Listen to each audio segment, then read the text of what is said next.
Hey, what's up, fellas? It's still the 26th of January, February, March, April 26th.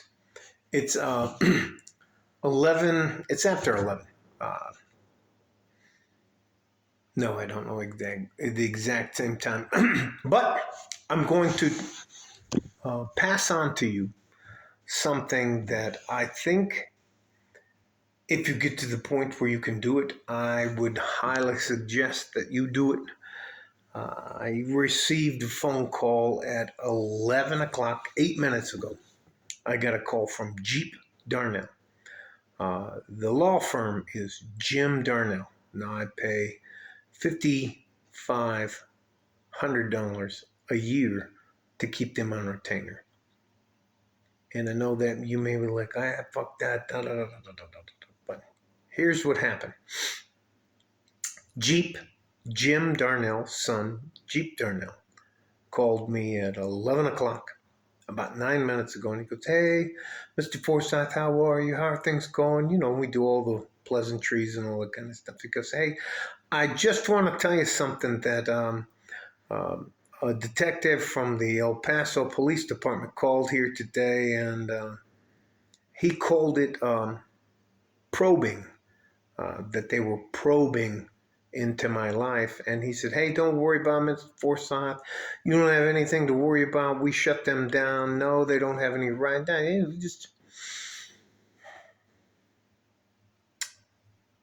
I think, and I hope all of you young men get to the point to where you can, and listen to me. I know for those of us that have struggled in our lives, we have a propensity to be what is called tight with our money. And in Spanish, it's called pinche, codo. But I got to tell you something. The last thing Jeep said, "Hey, Mr. Forsyth, don't worry about this. You're not going to hear anything else from the El Paso Police Department. This is what we call quashed." And I was like, "All right, Jeep, thank you very much. I hope you have a good weekend and that." And we started talking about the draft. And I'm not going to bother you with that kind of stuff. But I will tell you this. I know enough not to talk to the police. And I don't mean that mean against any law enforcement officer. I don't mean anything like that. And I'm telling you again, young men, you have to actually what's called invoke your rights. You have to say, based upon, or I'm invoking my First Amendment. Oh, I'm upset. My First Amendment and Fourth Amendment rights. And I have to tell you something. Sometimes, and I would have thought at my life, at the point in time in my life, I wouldn't have to remind myself, and I do have to remind myself that sometimes you can't involve yourself with bad guys. And I promise you, I was a fucking bad guy. Yes, I have an arrest record. Yes, if you look me up, I have charges. I won't expunge the last thing that happened to me because I was defending myself, and I'll leave it at that. And that's an assault charge causing physical bodily injury. I'm not bragging. I'm not trying to tell you that I'm some sort of fucking tough guy or anything.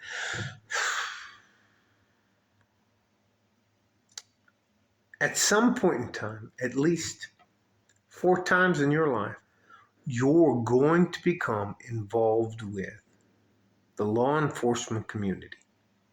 And you must understand how they get promoted, how they advance in their careers, and it's at our expense.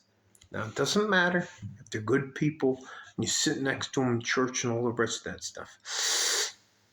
I guarantee you, they will throw you face first under a bus to get promoted. Yeah, they're trying to.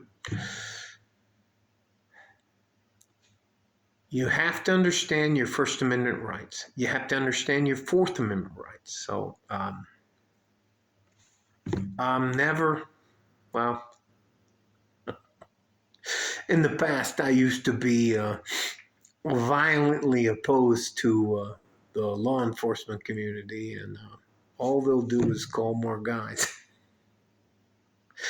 Let me just let that go. Love you guys. I'm not trying to tell you to live my life. I don't want anything from you, and I'm about to sneeze. I'm trying to fight it off.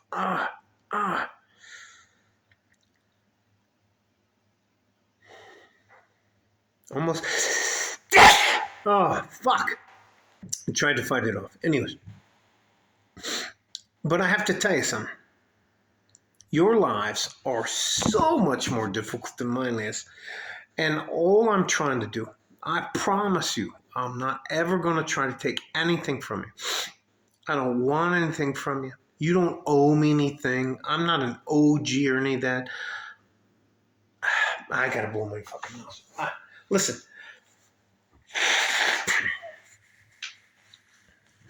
You have to know how to protect yourself. Yeah, and I'm not bagging on women. I don't hate women. Why would I be married if I hate women? But I will tell you this. You have to be able to protect yourself as a man. And that's with the prenup. And that's with videotaping anytime somebody gets out of control or gets crazy. And listen, I promise you, there are hundreds of thousands of good single mothers out there. But those women are delusional, yeah, about the amount of risk a man has when he comes into their life. Gentlemen, I would rather have you start fresh than pick up after another man. So I don't mean that mean or anything else, but if you have the opportunity and you can factor it into your budget, I would like you to consider having an attorney, criminal defense attorney.